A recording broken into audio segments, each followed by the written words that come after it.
Hello दोस्तों, विद्यागर एक complete study solution पर आप सबों का स्वागत है। जैसे कि हम आप लोगों के लिए टॉप 10 क्विज सीरीज लाते रहते हैं, तो आज भी हम आप लोगों के लिए ऐसे ही 10 विषयों से संबंधित 10 महत्वपूर्ण क्वेश्चन लेके आए हैं। तो बने रहिए हमारे आज के इस वीडियो पर। चलिए शुरू करते हैं।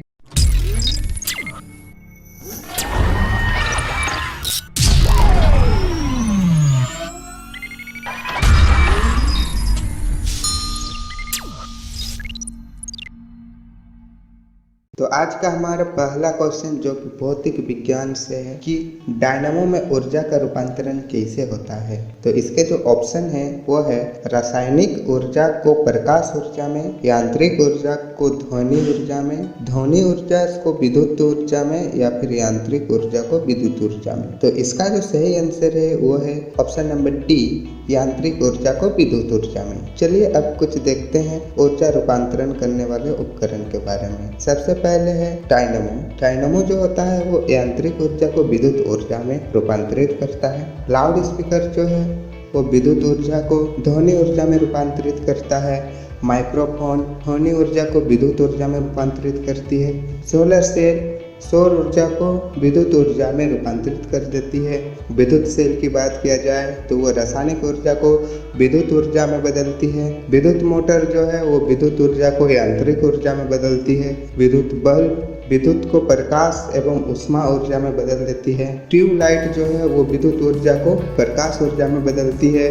मोमबत्ती जो है वो रासायनिक ऊर्जा को प्रकाश ऊर्जा में बदल देती है। और सितार जो है वो यांत्रिक ऊर्जा को ध्वनि ऊर्जा में बदल देती है। तो ये थे ऊर्जा रूपांतरित करने वाले कुछ उपकरण। तो चलिए अब हम लोग अगले क्वेश्चन को देखते हैं। हमारा अगला क्वेश्चन है जो कि रसायन विज्ञान से है। प्लास्टर ऑफ पेरिस का रासायनिक सूत्र क्या है। इसके ऑप्शन है Na2CO3 into 10H2O, CaSO4 into half H2O, CaSO4 into 2H2O, CaOCl into Cl। तो इसका जो सही आंसर हो जाएगा वो होगा CaSO4 into half H2O। ये प्लास्टर ऑफ पेरिस का रासायनिक सूत्र है। प्लास्टर ऑफ पेरिस में कुछ वाटर मॉलिक्यूल को ऐड करके हम लोग जिप्सम को प्राप्त कर सकते हैं। और जिप्सम का जो रासायनिक सूत्र होता है वो CaSO4 into 2H2O। तो चलिए कुछ पदार्थों के रासायनिक सूत्र को हम लोग अच्छी तरह से देख लेते हैं। सबसे पहले है थोन सोडा, जिसका कि रासायनिक सूत्र है Na2CO3 into 10H2O। Baking soda की बात किया जाए तो इसका रासायनिक सूत्र है NaHCO3। विरंजक चूर्ण का होता है CaOCl into Cl। जिप्सम का होता है CaSO4 into 2H2O। वहीं पर प्लास्टर ऑफ पेरिस का रासायनिक सूत्र है CaSO4 into half H2O, जो कि अभी डिस्कस किए। संगमरमर का होता है CaCO3। बॉक्साइट का Al2O3 into 2H2। क्लोरोफॉर्म का होता है CHCl3। मिक यानी कि MIC का होता है CH3Cl। तो ये थे कुछ पदार्थों के रासायनिक सूत्र। तो चलिए चलते हैं हमारे अगले क्वेश्चन पर। हमारा अगला क्वेश्चन जो है वो जीव विज्ञान से है। जल में घुलनशील विटामिन कौन सी है। तो इसके ऑप्शन हैं A, C, D या फिर E। तो इसका जो सही जवाब होगा वो ऑप्शन नंबर बी यानी कि सी जो है वो जल में घुलनशील होता है। तो चलिए कुछ और विटामिन देख लेते हैं। जल में घुलनशील विटामिन बी और सी है।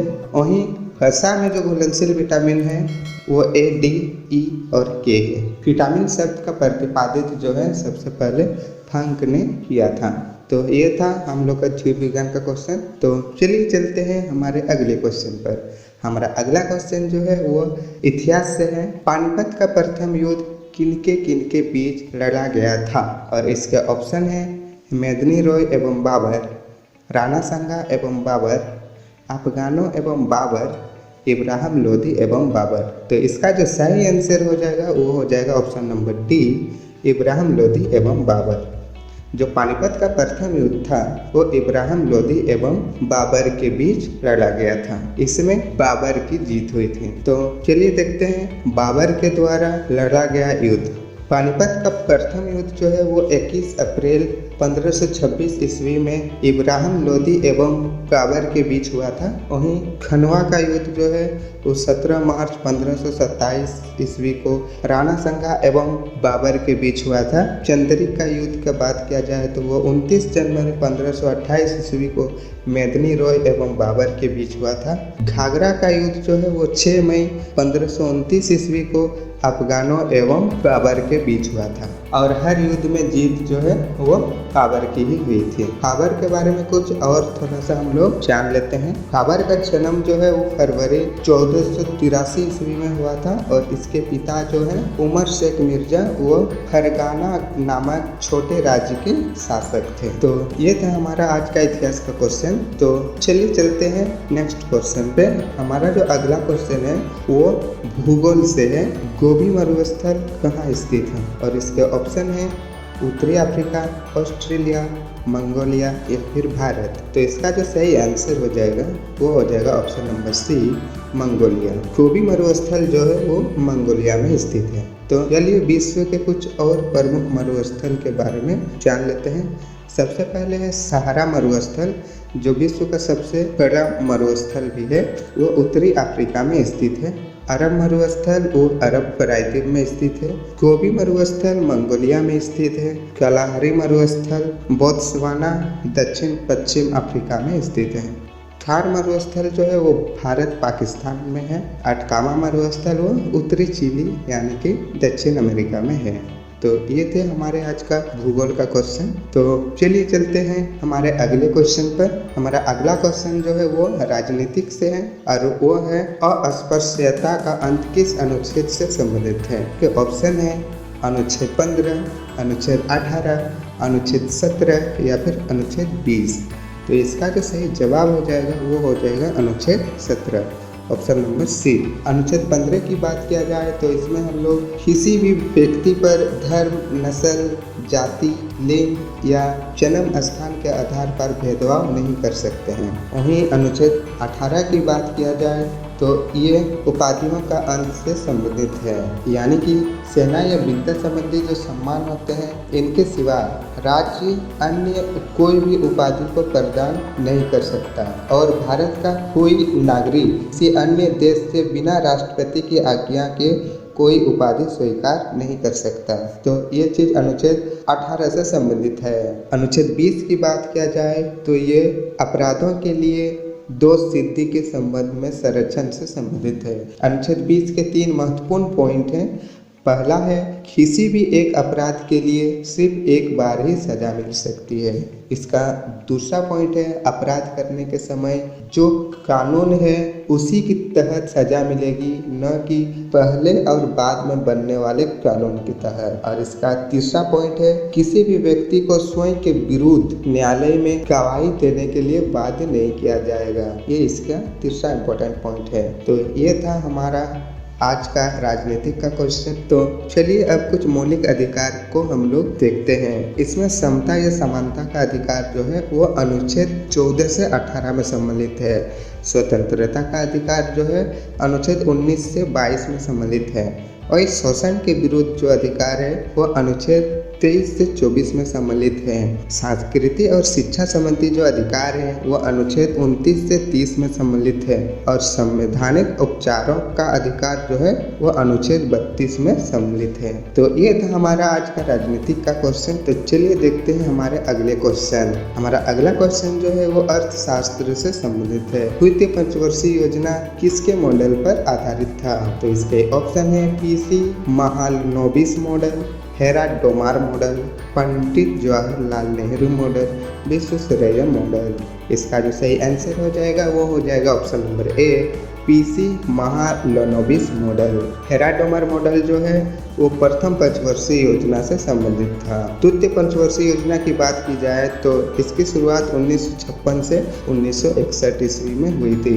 प्रथम पंचवर्षीय योजना की शुरुआत 1951 से लेकर 1956 तक चली। इसका मुख्य उद्देश्य ये था समाजवादी समाज की स्थापना करना और इसमें राष्ट्र आय में 25% वृद्धि करने का लक्ष्य रखा गया था। और विकास दर की लक्ष्य की बात किया जाए तो 4.5% था, लेकिन 4.1% की ही प्राप्ति हो सकी। इसमें कुछ इस्पात कारखाना स्थापित किए गए, जो कि Durgapur steel plant, Bhilai steel plant और राउरकेला स्टील प्लांट है। दुर्गापुर स्टील प्लांट की बात की जाए तो ये पश्चिम बंगाल में स्थित है और ये 1956 ईस्वी में ब्रिटेन की सहायता से स्थापित किया गया था। वहीं भिलाई स्टील प्लांट की बात किया जाए तो ये छत्तीसगढ़ में स्थित है और ये 1955 ईस्वी में पूर्व सोवियत संघ के साथ मिलकर स्थापित किया गया था। वहीं राउरकेला स्टील प्लांट जो है, इसकी स्थापना 1953 ईस्वी में की गई थी और ये उड़ीसा में स्थित है और ये पश्चिम जर्मनी के साथ मिलकर स्थापित किया गया था। तो ये था हमारा आज का अर्थशास्त्र का क्वेश्चन। तो चलिए चलते हैं हमारे अगले क्वेश्चन पर। हमारा अगला क्वेश्चन है, विश्व रेड क्रॉस दिवस कब मनाया जाता है? और इसके जो ऑप्शन है 18 मई, 8 मई, 10 मई या फिर 30 मई। तो इसका जो सही आंसर हो जाएगा वो हो जाएगा 8 मई को। विश्व रेड क्रॉस दिवस जो है 8 मई को मनाया जाता है। विश्व रेड क्रॉस दिवस की स्थापना जो है 1863 ईस्वी में हेनरी डेग्रेट ने जेनेवा यानी स्विट्जरलैंड में की थी। विश्व रेड क्रॉस को 3 बार शांति का नोबेल पुरस्कार से सम्मानित किया गया, 1917 में, 1944 में और 1963 में। इसका उद्देश्य ये होता है कि युद्ध या विपदा के समय में जो कठिनाइयाँ आती है उन सब चीज़ों से राहत दिलाना। तो ये था हमारा विविध का आज का क्वेश्चन। तो चलिए चलते हैं हमारे अगले क्वेश्चन पर। हमारा अगला क्वेश्चन है, प्रिंट के लिए कौन सा मेनू सेलेक्ट किया जाता है? और ये कंप्यूटर से संबंधित है। इसके ऑप्शन है एडिट मेनू, स्पेशल मेनू, फाइल मेनू या फिर टूल्स मेनू। तो इसका जो सही आंसर हो जाएगा वो option number C, file menu. Menu bar के अंदर में एक फाइल मेनू का ऑप्शन आता है और उसी फाइल मेनू के अंदर में ही प्रिंट का ऑप्शन भी आता है। तो इस चित्र में आप देख सकते हैं जो पेज का भाग है जिसमें हम लोग कुछ भी चीज़ करते हैं, कोई फोटो बनाते हैं या कोई टेक्स्ट लिखते हैं, इसको हम लोग वर्किंग स्पेस कहते हैं। और ये जो ऑप्शन है यहाँ पर होम, इंसर्ट, फाइल, इन सब चीज़ों को इसको हम लोग मेनू बार बोलते हैं। इनके ऊपर में टाइटल बार है, मेनू बार के जस्ट साइड में कोने में क्विक बार होता है, उसके बाद जो साइड में है वो स्क्रॉल बार है, उसके नीचे में जूम टूल होता है और जूम टूल के सामने ही डॉक्यूमेंट व्यू है और डॉक्यूमेंट व्यू के ही सीध में स्टेटस बार होती है। तो ये था हमारा आज का कंप्यूटर का क्वेश्चन। आई होप आप लोगों को अच्छा लगा होगा। तो चलिए चलते हैं हम लोग अगले क्वेश्चन पर। हमारा अगला क्वेश्चन जो कि इंग्लिश से संबंधित है वह है, there is a book dash the table. इसके ऑप्शन है इन, ऑन, अप या अबव। तो इसका जो सही आंसर हो जाएगा वो हो जाएगा ऑन, यानी here is a book on the table. On का प्रयोग हम लोग दो वस्तुओं के बीच जब सरफेस कांटेक्ट होती है तो उस स्थिति में ऑन का प्रयोग करते हैं। तो चलिए देखते हैं कुछ ऑन का और प्रयोग। तीनों के नाम या फिर डेट के पहले जो है हम लोग ऑन का प्रयोग करते हैं। For example, he came on Monday, यानी कि वो सोमवार को आया था। इसमें मंडे जो है वो दिन का नाम है, यानी उसके पहले हम लोग ऑन का प्रयोग करेंगे। इसके बाद कुछ और एग्जाम्पल देखते हैं। सी डाइड ऑन 15 अगस्त, यानी कि 15 अगस्त को उसकी मृत्यु हो गई। इसमें जो है 15 अगस्त वो डेट है और इसके पहले भी हम लोग ऑन का प्रयोग करेंगे। इसके बाद अगर कोई वस्तु स्थिर अवस्था में है या फिर सतह स्पर्श यानी कि सरफेस कॉन्टैक्ट में है तो उसके पहले भी ऑन का प्रयोग करते हैं। जैसे there is a book on the table, यानी कि वहाँ मेज पर एक किताब है। इसमें बुक और टेबल के बीच जो है सतह स्पर्श है, इसीलिए यहाँ पर टेबल के पहले ऑन का प्रयोग किया गया। She is carrying something on her head, यानी कि वो अपने सिर पर कुछ ढो रही है। इसमें वो जो वस्तु है और उसका सिर के बीच सतह स्पर्श हो रही है, इसीलिए यहाँ भी हम लोग ऑन का प्रयोग करते हैं। कुछ लक्ष्य बताने के लिए भी ऑन का प्रयोग किया जाता है। जैसे he made an attack on me, यानी कि उसने मुझ पर हमला कर दिया। इसमें मुझ पर हमला किया ये एक लक्ष्य को बता रहा है, इसीलिए मेरे पहले यानी कि मी के पहले ऑन का प्रयोग हुआ। तो ये था कुछ ऑन का प्रयोग। तो ये रहा हमारा आज का इंग्लिश का क्वेश्चन। आई होप आप लोगों को आज का ये टॉप 10 क्विज सीरीज अच्छा लगा होगा। तो मिलते हैं कुछ और ऐसे ही क्वेश्चन पर, तब तक के लिए धन्यवाद।